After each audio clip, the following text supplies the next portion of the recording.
Hello everyone, मैं Pankaj sir स्वागत करता हूं आप सबों का अपने यूट्यूब चैनल पे। तो दोस्तों, अभी एसबीआई क्लर्क की नोटिफिकेशन आई है। काफी अच्छी खुशखबरी है अगर आप बैंकिंग के लिए प्रिपरेशन कर रहे हैं तो आज के सेशन में मैं आपको बताऊंगा क्या क्या चेंजेस हुए हैं। अगर कोई स्टूडेंट पहली बार एग्जाम देने का सोच रहा है और उसका ग्रेजुएशन हो चुका है तो आप इस एग्जाम के लिए अप्लाई कर सकते हैं।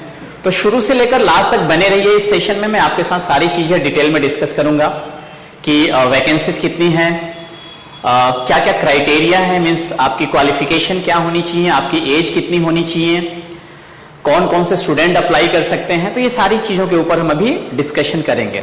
चलिए दोस्तों, तो सबसे पहले तो ये एसबीआई क्लर्क का नोटिफिकेशन है। SBI means state bank of India. State bank of India mainly दो तरह के एग्जाम कंडक्ट करती है फ्रेशर के लिए। मेनली अगर मैं नॉन टेक्निकल की बात करूं तो एक पीओ एंड दूसरा clerk. PO means probationary officer और ये क्लर्क का पोस्ट है। क्लरिकल लेवल के जो पोस्ट होते हैं बैंक में, एसबीआई में, तो उसके लिए एसबीआई क्लर्क की एग्जाम होती है। तो ये अभी नोटिफिकेशन आई है, तो मैं आपको लेकर के चलता हूं डायरेक्टली नोटिफिकेशन पे। तो सबसे पहले ये नोटिफिकेशन आपको कहां से मिलेंगे, तो उसके लिए आपको ओपन करना होगा एसबीआई का वेबसाइट जो कि sbi.co.in है। इसमें जब आप करियर्स पे जाएंगे तो यहाँ पे आपको इस कॉर्नर पे ऐसा ये दिखाई दे रहा होगा। फर्स्ट डॉट पे क्लिक करके आप यहां से देख सकते हैं। अगर आप वेबसाइट पे जाकर के डाउनलोड करना चाहें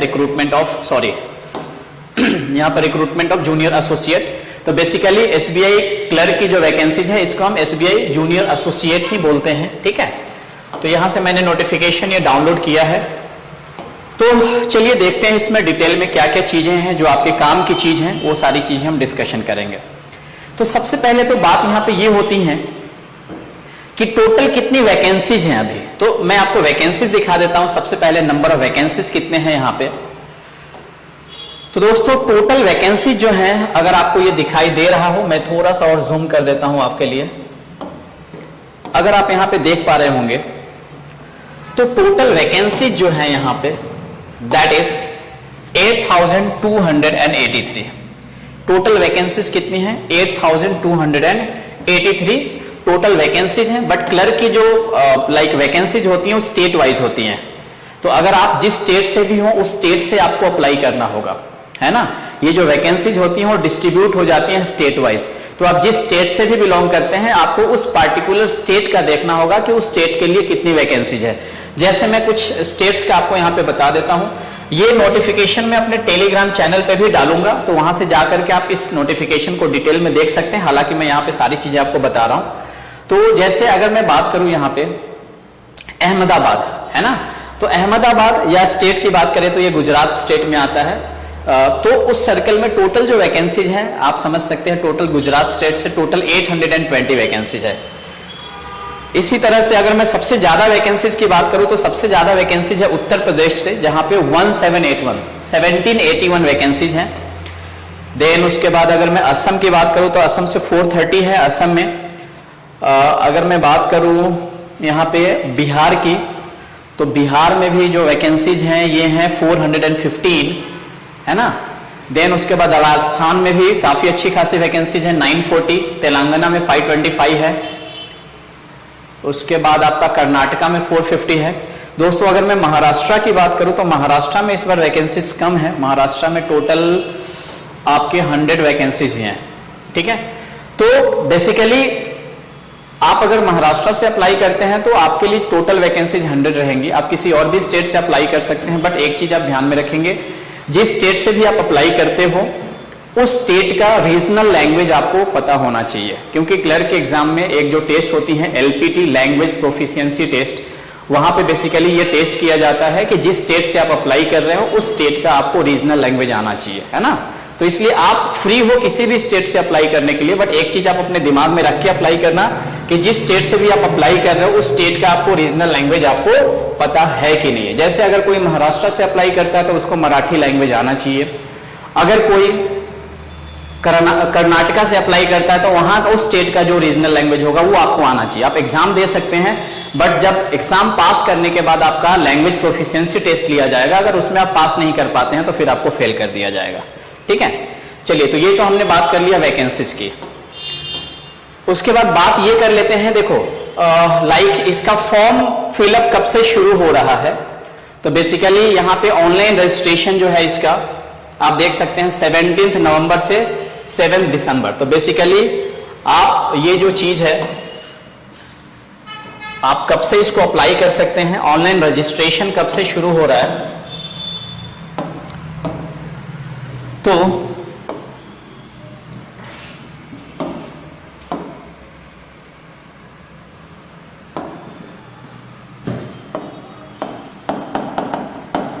ऑनलाइन रजिस्ट्रेशन स्टार्ट डेट या ऑनलाइन रजिस्ट्रेशन स्टार्ट्स, ये आपका कल से चालू हो रहा है 17 नवंबर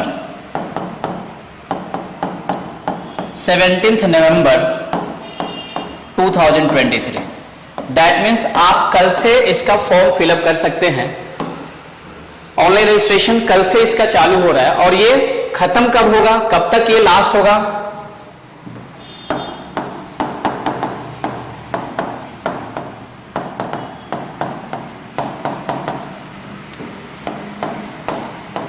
ये चलेगा आपका 7 दिसंबर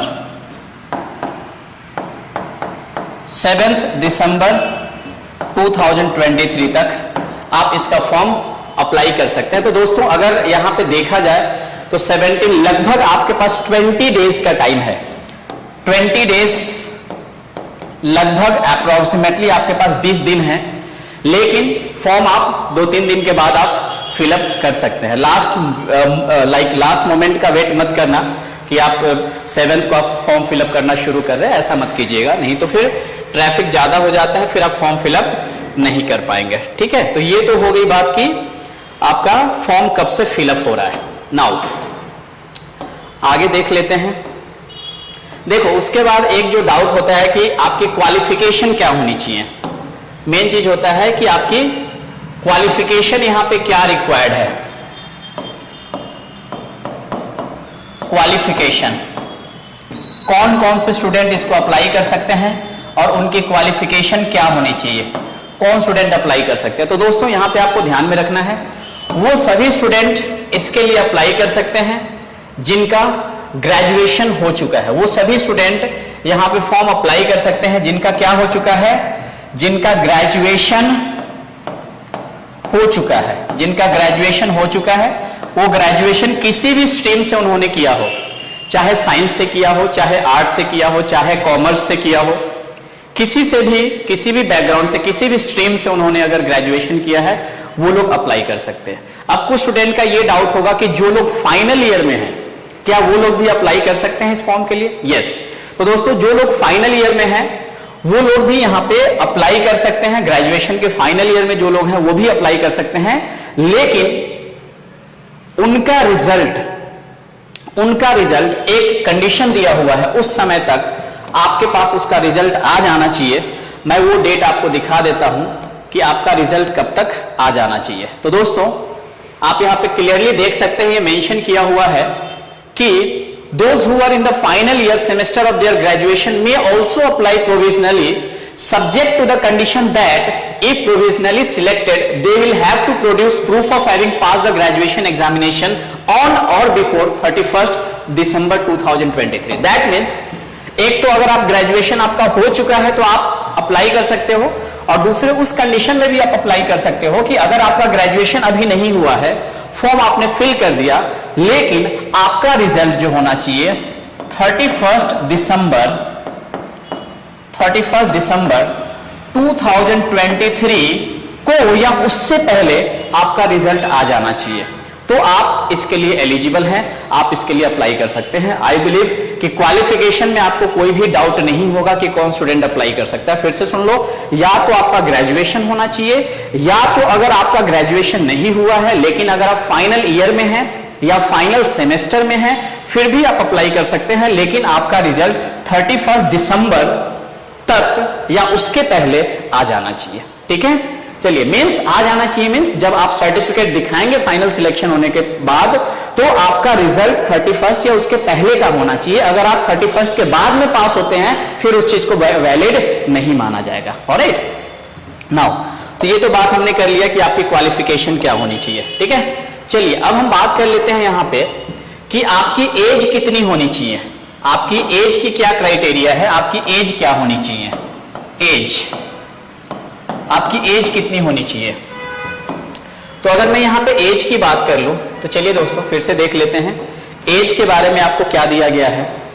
अच्छा हाँ, एज में सबसे पहले आप यहां पे देख सकते हैं कि not below 20 years and not above 28 years, है ना, not below 20 years and not above 28 years. That means अगर आप इस एग्जाम के लिए अप्लाई करना चाहते हैं, फॉर्म फिलअप करना चाहते हैं, तो आपको कंडीशन ये है कि आपकी एज 20 ईयर्स से 28 ईयर्स के बीच में होना चाहिए। आपकी एज कितनी होनी चाहिए, 20 साल, 20 ईयर्स से 28 ईयर्स के बीच में होनी चाहिए। दैट मीन्स ना तो आप 20 से कम होने चाहिए और ना ही आप 28 से ज्यादा होने चाहिए, यानी कि आप 20 से 28 के बीच में होनी चाहिए। अगर आपका एज इस रेंज में है तो आप इसके लिए अप्लाई कर सकते हैं। कुछ रिलैक्सेशन भी दिए गए हैं, वो भी मैं आपको बता देता हूं। और अगर आपको इसमें भी और क्लैरिटी चाहिए, आप नहीं समझ पा रहे हैं, तो आप ये देख लेना कि आपका एज जो है 2 अप्रैल 1995 के पहले नहीं होना चाहिए। किसके पहले नहीं होना चाहिए, 2 अप्रैल 1995, 2 अप्रैल 1995 के पहले नहीं होना चाहिए एंड 1 अप्रैल 2003 के बाद में नहीं होना चाहिए। 1 अप्रैल 2003 के बाद में नहीं होना चाहिए। मींस अगर आपका एज इसके बीच में है, 2 अप्रैल 1995 से 1 अप्रैल 2003 के बीच में है, तो आप इस चीज के लिए अप्लाई कर सकते हैं, ठीक है। आई बिलीव एज में आपको कोई भी दिक्कत यहां पे नहीं होंगी, ठीक है। नाउ अब दोस्तों कुछ स्टूडेंट होते हैं जो अलग अलग कैटेगरी से बिलोंग करते हैं, तो अगर आप किसी कैटेगरी से बिलोंग करते हैं तो आपको वहां पे रिलैक्सेशन भी दिया जाता है। तो एज में क्या रिलैक्सेशन है, मैं इसकी भी बात कर लेता हूं। एज में आपको क्या रिलैक्सेशन दिया जाता है, तो सबसे पहले अगर आप ओबीसी कैटेगरी से बिलोंग करते हैं, जो स्टूडेंट बिलोंग करते हैं ओबीसी कैटेगरी से बिलोंग करते हैं, आपको एज में 3 इयर्स का रिलैक्सेशन दिया जाता है। दैट मीन्स आप 3 साल एक्स्ट्रा आपको मिलेंगे। जो भी जनरल एज लिमिट होता है उससे 3 इयर्स आपको एक्स्ट्रा दिया जाएगा, ठीक है। दैट मीन्स 28 होता है, 28 तक आप अप्लाई कर सकते हैं, तो आपको 28 प्लस 3 साल का रिलैक्सेशन, 3 इयर्स आपको एक्स्ट्रा दिया जाता है। दैट मीन्स आप 31st ईयर तक आप अप्लाई कर सकते हैं, लेकिन आपके पास जो सर्टिफिकेट, जो ओबीसी का सर्टिफिकेट है वो आपके पास होना चाहिए। इसी तरह से अगर कोई स्टूडेंट एससी या एसटी कैटेगरी से बिलोंग करता है तो उसको 5 इयर्स का रिलैक्सेशन दिया जाता है, 5 इयर्स। दैट मीन्स 28 प्लस 5, वो लोग 33 इयर्स तक अप्लाई कर सकते हैं। उसके अलावा और भी एज में रिलैक्सेशन है। जो स्टूडेंट पीडब्ल्यूबीडी, दैट मीन्स अगर किसी डिसेबिलिटी के अंडर में आते हैं, है ना, तो उनको 10 इयर्स का रिलैक्सेशन दिया जाता है। वही अगर एससी एसटी में है तो उनको 15 इयर्स का दिया जाता है। अगर ओबीसी वाले हैं तो उनको 13 इयर्स का वहां पे रिलैक्सेशन दिया जाता है। इस तरह से बाकी भी आप देख सकते हैं कि जो विडो या डिवोर्स जो वीमेन होते हैं उनको 7 इयर्स का रिलैक्सेशन दिया जाता है ना। तो इस तरह से आप यहां पे देख पा रहे हैं कि एज में रिलैक्सेशन क्या है। बेसिकली यहाँ पे जो फ्रेशर स्टूडेंट होते हैं या तो वो ओपन या ओबीसी या एससी एसटी कैटेगरी से बिलोंग करते हैं। बाकी जो स्टूडेंट है आप वहां पे देख सकते हैं। जो लोग आर्मी वाले हैं, एक्स सर्विसमैन वाले हैं, उनको भी यहाँ पे वो up subject to maximum age 50 years तक वो क्या कर सकते हैं, अप्लाई कर सकते हैं, ठीक है। नाउ तो ये दोस्तों हमने बात कर लिया यहाँ पे एज लिमिट की। ये तो हमने देखा एज क्या होना चाहिए। चलिए आगे हम बात कर लेते हैं। हमने क्या क्या डिस्कस कर लिया, कब से स्टार्ट हो रहा है, कब तक फिल कर सकते हो, उसके बाद टोटल वैकेंसीज कितनी थी ये हमने डिस्कशन कर लिया। उसके बाद आपकी क्वालिफिकेशन क्या होनी चाहिए, आपकी एज कितनी होनी चाहिए, राइट। नाउ चलो इसमें और जो इंपॉर्टेंट चीज है अब यहां पे हम देख लेते हैं आपका एग्जाम का पैटर्न कैसे रहता है, ठीक है। एग्जाम का पैटर्न अभी हम डिस्कशन कर लेते हैं। एग्जाम पैटर्न किस तरह से आपका होता है।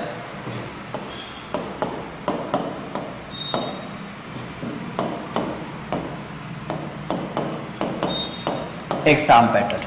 तो दोस्तों अगर मैं यहां पे एग्जाम पैटर्न की बात करूं तो क्लर्क का जो एग्जाम होता है, क्लर्क का जो एग्जाम होता है आपका, ये 2 फेज में होता है। कैसे होते हैं? ये आपके एग्जाम 2 फेज में रहेंगे। किस तरीके से 2 फेज होता है? तो पहला तो फेज होता है फेज 1, जिसको आप बोलते हो प्रीलिमिनरी। तो पहला जो एग्जाम होता है ये आपका रहेगा प्रीलिमिनरी। प्रीलिमिनरी में जब आप पास कर जाते हैं तो आपका एग्जाम होता है मेंस। प्रीलिमिनरी में पास करेंगे तो आपका क्या होगा? मेंस होगा। अच्छा, अब अगर मैं प्रीलिमिनरी की बात करूं कि जब आप प्रीलिम्स में आप अपीयर होते हो तो प्रीलिम्स में आपके पास जो सब्जेक्ट होते हैं, प्रीलिम्स जब आप एग्जाम देंगे, मैं डायरेक्टली यहां पे नोटिफिकेशन में ही दिखा देता हूं कि प्रीलिम्स एग्जाम जो रहता है आपका, ये आपका होता है 100 या नोटिफिकेशन में देख लो, प्रीलिम्स जो होता है टोटल 100 मार्क्स के लिए होता है। आई बिलीव आपको ये दिखाई दे रहा होगा। ये प्रीलिम्स एग्जाम जो होता है फेज 1 होता है आपका प्रीलिमिनरी एग्जामिनेशन। ये टोटल कितने मार्क्स का होता है? 100 मार्क्स का होता है। क्वेश्चन कितने होते हैं? 100 क्वेश्चन होते हैं, है ना। लेकिन एक चीज यहां पे ध्यान में रखिएगा कि प्रीलिम्स का एग्जाम जो एवरी सब्जेक्ट जो होता है वो सेक्शन वाइज टाइमिंग दी गई होती है आपको। एवरी सेक्शन में 20 मिनट्स का आपको टाइम होता है। इंग्लिश 20 मिनट्स का, मैथ्स 20 मिनट्स का एंड रीजनिंग 20 मिनट्स का। टोटल आपके पास 1 आवर का टाइम होता है। मींस आप इंग्लिश का टाइम आप रीजनिंग में नहीं यूज कर सकते हैं, ना ही क्वांट में। एवरी सेक्शन में आपके पास 20 मिनट का ही टाइम है। उतना टाइम आपको उसी सेक्शन में देना होगा। अगर आपने पहले भी सॉल्व कर लिया है तो 20 मिनट का आपको वेट करना होगा। ऑटोमेटिकली सेक्शन चेंज होगा, आपके करने से सेक्शन चेंज नहीं होगा, ऑटोमेटिकली सेक्शन चेंज होगा, आप दूसरी सेक्शन में जाएंगे। ऑलराइट नाउ, लेकिन सेक्शन वाइज टाइमिंग तो है, बट दोस्तों एसबीआई जो है वो उनका जो कट ऑफ बनता है वो सेक्शन वाइज नहीं होता है। मींस सेक्शन वाइज नहीं होता है, मींस आपको एवरी सेक्शन में पास होने की जरूरत नहीं है। एवरी सेक्शन में आपको पास होने की जरूरत नहीं है। इनका एग्रीगेट होता है, एग्रीगेट आपका कट ऑफ होना चाहिए। आप जैसे अगर मैं ऐसे बोल रहा हूं कि अगर आप इंग्लिश लैंग्वेज में मान लो आप 2 मार्क्स ही लाते हो, इंग्लिश लैंग्वेज में आपको सपोज 2 मार्क्स आपको आता है, लेकिन ओवरऑल अगर आपका पूरा मार्क्स हो रहा है तो आप पास हो जाएंगे। ठीक है। बाकी एग्जाम में जैसे अगर मैं आईबीपीएस की बात करूं तो वहां पे सेक्शन वाइज भी आपको पास होना होता है, एवरी सब्जेक्ट में भी पास होना होता है। इंग्लिश में भी आपको पास होना है, मैथ्स में भी होना है, रीजनिंग में भी होना है, बट यहां पे आपको सेक्शन वाइज पास नहीं करना है। ठीक है। मींस अगर आप पास हो गए तो अच्छी बात है, बट यहां पे एग्रीगेट आपका पास होना चाहिए। सेक्शन वाइज कितने मार्क्स है उससे यहां पे आपके सिलेक्शन पे कोई इफेक्ट नहीं आएगा। ऑलराइट नाउ, अब उसके बाद अगर मैं बात कर लूं, हाँ, नेगेटिव मार्किंग की बात कर ले तो नेगेटिव मार्किंग यहां पे होते हैं। अगर आप एक क्वेश्चन गलत करते हैं तो 1/4 मार्क्स आपके डिडक्ट हो जाएंगे। तो बेसिकली यहां पे नेगेटिव मार्किंग होता है। ठीक है। नेगेटिव मार्किंग कैसे होता है? नेगेटिव मार्किंग का क्या कॉन्सेप्ट है? यहां पे नेगेटिव मार्किंग होता है क्या? यस। कितना होता है? 1/4, 1/4, 1/4 होता है आपका नेगेटिव मार्किंग। दैट मीन्स एक क्वेश्चन, अगर आपका एक क्वेश्चन 1 मार्क का है, एक क्वेश्चन सपोज 1 मार्क का है, अगर आपने ये क्वेश्चन रॉन्ग कर दिया तो 1 मार्क का 1/4 कितना होता है? 0.25 मार्क्स। 0.25 मार्क्स आपका क्या हो जाएगा? डिडक्ट हो जाएगा सही में से। जितने भी आपने सही आंसर सॉल्व किया, अगर एक क्वेश्चन गलत करते हैं और अगर ये एक क्वेश्चन 1 मार्क का है तो 1 मार्क का 1/4 कितना हुआ? 0.25 मार्क्स। 0.25 मार्क्स आपका सही में से माइनस किया जाएगा। ये मीनिंग होता है नेगेटिव मार्किंग का। ऑलराइट, चलिए नाउ, तो ये तो हो गया हमारा प्रीलिम्स। आपने प्रीलिम्स समझा, टोटल 3 सब्जेक्ट ही होते हैं प्रीलिम्स में, इंग्लिश, रीजनिंग और मैथ्स। ठीक है। नाउ जब आप प्रीलिम्स में पास करोगे तो देखो प्रीलिम्स में कितने स्टूडेंट को सिलेक्ट किया जाता है, कितने स्टूडेंट को सिलेक्ट किया जाता है। तो देखो एसबीआई क्लर्क में ऑलरेडी आपको मेंशन किया गया है कि मेंस के लिए अप्रोक्सीमेटली 10 टाइम्स स्टूडेंट को सिलेक्ट किया जाएगा, 10 times the number of vacancies. Suppose अगर अभी 8000 वैकेंसीज है तो 8000 का 10 टाइम्स लगभग 80,000 स्टूडेंट को सिलेक्ट किया जाएगा। किसके लिए? प्रीलिम्स में सिलेक्ट किया जाएगा। वो लोग मेंस के लिए अपीयर होंगे। बात समझ में आई क्या? बहुत सारे स्टूडेंट का ये डाउट होता है कि कितने स्टूडेंट सिलेक्ट होते हैं, तो यहां पे ऑलरेडी मेंशन किया हुआ है। यानी कि अगर सपोज जितनी भी वैकेंसीज हैं उसका 10 टाइम्स प्रीलिम्स में आपको पास करवाया जाएगा। कितने स्टूडेंट अपियर हो रहे हैं इससे मतलब नहीं है, 10 टाइम्स स्टूडेंट पास करेंगे और उसी बेसिस पे कट ऑफ बनेगा। नाउ मेंस एग्जाम का क्या पैटर्न होता है, जब आप प्रीलिम्स में पास करेंगे तो कहां पे आएंगे, मेंस में आएंगे। मैंने आपको पहले ही बताया कि जब आप प्रीलिम्स में पास करोगे तो मेंस में आओगे। प्रीलिम्स में क्या क्या पूछा जाता है अभी मैंने बता दिया, मैथ्स, रीजनिंग और इंग्लिश पूछा जाता है। 100 क्वेश्चन होते हैं 100 मार्क्स के लिए, 1 आवर का टाइम होता है। वहां पे सेक्शन वाइज पास करना जरूरी नहीं है, लेकिन नेगेटिव मार्किंग होता है। ओवरऑल में आपको ओवरऑल कट ऑफ आपका होना चाहिए। जब आप प्रीलिम्स में पास कर जाएंगे तो आप कहां पे आएंगे, मेंस में आएंगे। दोस्तों जब आप मेंस में आओगे तो मेंस में कौन कौन से सब्जेक्ट होते हैं, तो मेंस में आपका मैथ्स रहेगा, मेंस में आपका रीजनिंग रहेगा, इंग्लिश रहेगा, और मेंस में आपका जीके एक्स्ट्रा आ जाता है, जनरल या फाइनेंशियल अवेयरनेस, ये आपका एक्स्ट्रा आ जाता है जो प्रीलिम्स में नहीं होता है। यहाँ पे टोटल 190 क्वेश्चन होते हैं 200 मार्क्स के लिए, और टोटल टाइम जो होता है आपका 2 आवर्स 40 मिनट्स का होता है। यहाँ पे अगर आप ध्यान देंगे तो जो जीके सेक्शन है उसमें 50 क्वेश्चन 50 मार्क्स के लिए, English 40 question 40 marks, maths 50 question 50 marks और रीजनिंग 50 क्वेश्चन 60 मार्क्स। अब आप सोचेंगे 50 क्वेश्चन 60 मार्क्स कैसा हुआ, तो दोस्तों ये डिपेंड करता है क्वेश्चन के ऊपर। इसमें कोई क्वेश्चन 1 मार्क का भी हो सकता है, कोई क्वेश्चन 2 मार्क्स का भी हो सकता है, इसलिए 50 क्वेश्चन होते हैं और उस क्वेश्चन की डिफिकल्टी कैसे उसके बेसिस पे उसका वेटेज होगा और टोटल मार्क्स कितने हो जाएंगे 60 मार्क्स। तो इस तरह से 190 क्वेश्चन 200 मार्क्स के लिए होता है और टोटल 2 आवर्स 40 मिनट का यहाँ पे टाइम होता है। एंड दूसरी चीज कि यहां पे भी सेक्शन वाइज आपको पास करने की जरूरत नहीं है, ओवरऑल आपको पास होना चाहिए। और नेगेटिव मार्किंग यहां पे भी होता है, यहां पे भी आपका 1/4 नेगेटिव मार्किंग होगा, ठीक है। मेंस में आपका फाइनल सिलेक्शन मेंस एग्जाम के बेसिस पे होगा। प्रीलिम्स जस्ट क्वालिफाइंग नेचर का होता है, उसके मार्क्स फाइनल मेरिट में ऐड नहीं किए जाएंगे। जो भी आपका फाइनल मेरिट बनेगा वो मेंस के बेसिस पे बनेगा। मुझे लगता है कि जो भी चीजें मैं आपको बता रहा हूं वो सारी चीजें आप समझ पा रहे होंगे। फिर भी अगर आपको कुछ डाउट होता है तो आप कमेंट सेक्शन में कमेंट कीजिए, डेफिनेटली मैं उसका रिप्लाई करूंगा, ठीक है। नाउ चलिए, तो हमने ये भी बात कर लिया कि एग्जाम का पैटर्न क्या रहता है। दोस्तों यहां पे आपका इंटरव्यू नहीं होता है, ठीक है, लेकिन आपका मेंस के बाद फिर आपका एलपीटी होगा, अगर आपने किसी दूसरी स्टेट से अप्लाई किया है तब, है ना। चलो उसके बाद अगर हम बात कर लें एग्जाम कब होने के चांसेस हैं, तो दोस्तों इसका जो एग्जाम रहेगा आपको प्रीलिम्स एग्जाम जो है जनरली जनवरी में, प्रीलिम्स एग्जाम टेंटेटिवली शेड्यूल कब है, जनवरी 2024। इसका प्रीलिम्स आपका जनवरी में हो सकता है, ठीक है। एंड अगर मैं यहां पे बात कर लूं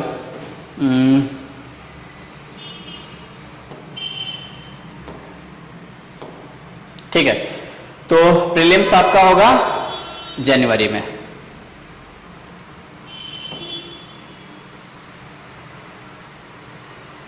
ठीक है। नाउ अब दोस्तों यहां पे एक और चीज आपको ध्यान में ये रखना है कि जब आप एग्जाम सेंटर पे जाएंगे तो कुछ चीजें ध्यान में रखिएगा, अदरवाइज आपका पूरा किया कराया व्यर्थ चला जाएगा। ध्यान में ये रखना है कि जब भी आप एग्जाम सेंटर पे जाएंगे तो वहां पे candidates need to bring 2 additional photographs, आपको 2 एडिशनल फोटोग्राफ लेकर के जाना है, same as tested by the candidate on call letter. एक तो कॉल लेटर के ऊपर आप चिपकाओगे, जो आपका एडमिट कार्ड होगा उसके ऊपर एक फोटो लगाओगे, और जैसा फोटो उस पे लगाओगे वैसे ही 2 और फोटोग्राफ आपको एग्जाम सेंटर पे आपको लेकर के जाना है, ठीक है। Candidates reporting without photograph pasted on the call letter और without 2 additional photographs same as pasted on call letter will not be allowed to appear for the exam. आपको वहां पे अपीयर नहीं किया जाएगा, आप कुछ भी करते रह जाएंगे, नाक रगड़ के रह जाएंगे, आपको एग्जाम में अलाउ नहीं किया जाएगा। इसलिए ध्यान रखिएगा कि एक तो कॉल लेटर पे चाहिए फोटो और दूसरी वैसे सेम फोटो 2 और एडिशनल फोटो आपको वहां पे लेकर के जाना है। उसके बाद आपका पे स्केल क्या रहेगा वो आपको दिया हुआ है। प्रोबेशन पीरियड मिनिमम यहाँ पे आपका 6 मंथ्स का, जब आपका सिलेक्शन हो जाएगा तो जो प्रोबेशन पीरियड होता है वो आपका मिनिमम कितने महीने का होगा, 6 मंथ्स का रहेगा, ठीक है। नाउ चलिए, अच्छा दोस्तों एक प्री एग्जामिनेशन ट्रेनिंग होता है, मींस वैसे स्टूडेंट जो SC ST या OBC एक सर्विसमैन है वैसे कैटेगरी से बिलोंग करते हैं तो उनके लिए एक एग्जामिनेशन की ट्रेनिंग दी जाती है जिसमें आपको बताया जाता है कि लाइक एग्जाम में कैसे क्वेश्चंस होते हैं, क्या टेक्निक्स होते हैं। तो उससे कोई ये नहीं, अगर आप प्रिपरेशन कर रहे हैं तो आपको उसकी जरूरत नहीं है, ठीक है। चलिए, बाकी फीस की अगर हम बात कर ले कि एप्लीकेशन फीस कितनी होती है, तो आप यहाँ पे देख सकते हैं कि जो स्टूडेंट SC ST या लाइक दूसरी कैटेगरी से बिलोंग करते हैं उनको कोई चार्ज नहीं है, लेकिन जो जनरल OBC या EWS से बिलोंग करते हैं उनके लिए जो आप फॉर्म अप्लाई करेंगे तो 750 रुपीज आपको पे करना पड़ता है। अप्लाई कैसे करना है वो भी आपको यहाँ पे दिया हुआ है, ठीक है, आपको ये दिया हुआ है। तो ये सारी चीजें तो सेम रहती हैं, मुझे लगता है ये सब चीजें आपको पता होगा। अगर आपको नहीं पता है तो एक बार मुझे कमेंट करिएगा कमेंट सेक्शन में। फॉर्म कैसे फिल करना है इसके बारे में भी मैं डिटेल आपको यहीं पे आपको डिटेल एक फॉर्म फिलअप करके मैं आपको दिखा दूंगा, ताकि आपको सारी चीजें वहां पे समझ में आ जाएंगी।